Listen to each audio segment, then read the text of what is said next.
Hello, welcome to this part. So we're up to part 14 now of level 1 on, I've kind of called it electronic music production, but I guess it's just sort of music production in general. It's just focusing a little bit more probably on electronic music. But anyway, it's music production with Ableton Live, we'll call it from now on. So in previous ones, we've looked at sort of using clip envelopes as a way to change parameters over time and automate those using the automation lines and so on. We can also automate stuff by recording the movement of a knob or a fader in real time, which can sometimes give you a more musical kind of feel rather than the straight lines that you get just by drawing automation in. So what we'll do with this is we'll look at just, I don't know, we'll automate a kick drum.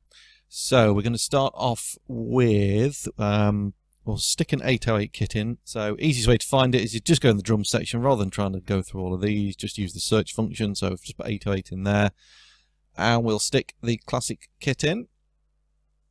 And we're going to double click, create a MIDI clip, and I'm just going to put some random bass drum pattern in.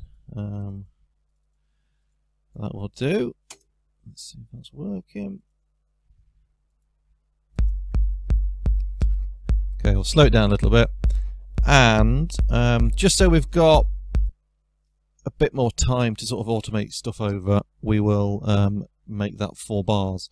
So obviously I could change the length here and put that to 4 and then program that all in. Easiest way is just to duplicate it. So if we duplicate it once by pressing this button here, that's going to give us 2 bars. If we duplicate that again, it's going to take it up to 4. So it's a nice easy way of just copying that into a 4-bar loop. Excuse me. Right, so this is obviously our sort of clip window page. We need to go over to the instrument page. So 2 ways of doing that. We can click on the screen down here so you can see this is the active window at the moment, the one that's got the black board around it.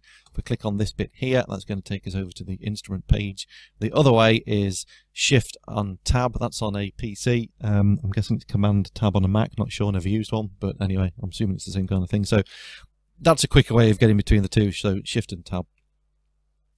And on this page, what we want to make sure is that we've got visible in here any of the dials that we want to automate. So we want to make sure we've got our kind of macro control knobs showing here. If yours looks something like that, or it may look like that, what you got to do is you've got to kind of activate that window using these things here. So we want to make sure this bit is open because we're going to do a bit of automation on the pitch and a few of these bits anyway as we go through doing it.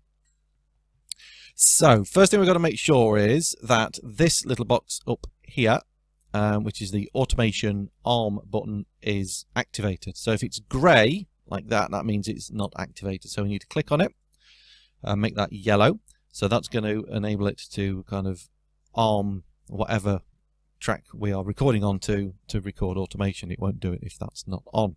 We've also got to make sure that your track is armed for recording. Okay, so normal way is if you're recording audio or MIDI in, just arm that in the normal way down there. And then to record the automation, we're not going to record, we'll press the normal record button, we're going to be pressing this one here, the session record button. As soon as we hit this, it will start recording and looping round, and then any changes I make to these dials, or indeed anything else, I mean we could do sends and volume and pans and so on, that will start recording the automation. You will know it's recorded automation to it if a little red dot, little red square appears by it, which you'll see as I do this. So I'm going to loop it through a few times. I'll just do some random automation and then I'll be back in a sec. Okay, here we go.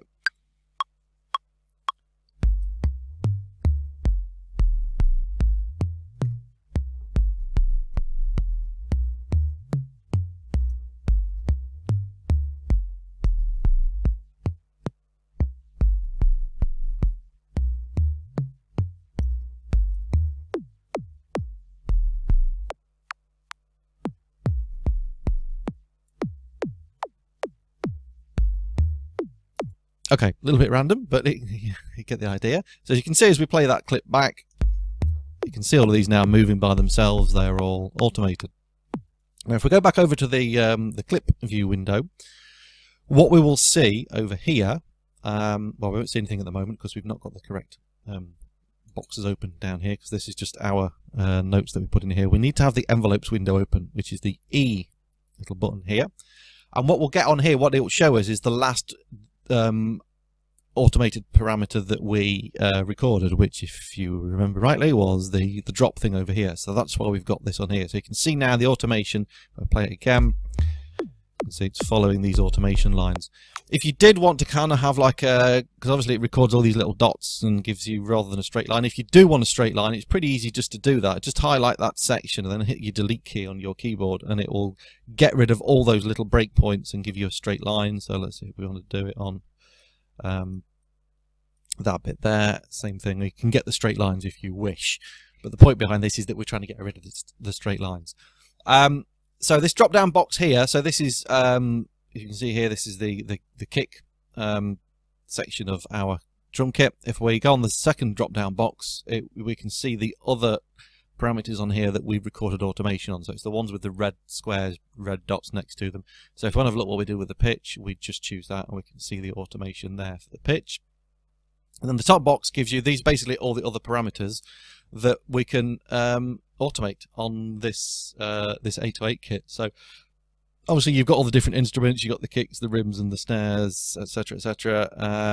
And so let's just, I don't know, let's choose one at random. So if we go on the glue compressor, we've then got all the, because if we go back over to the other screen, hold on, because we've got the glue macro knob here.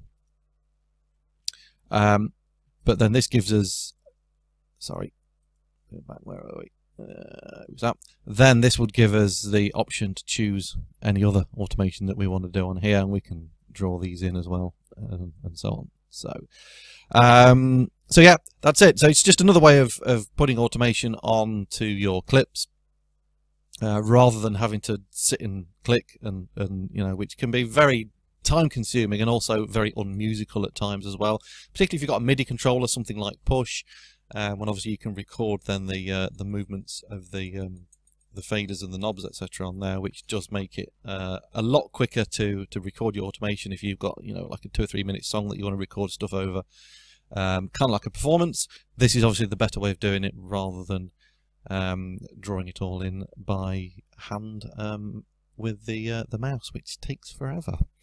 I think that's about it then on this one.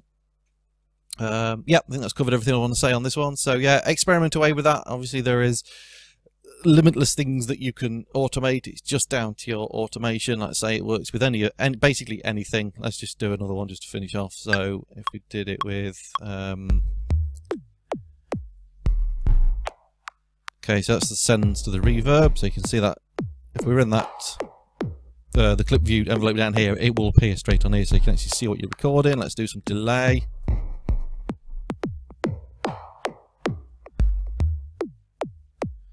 We'll do panning.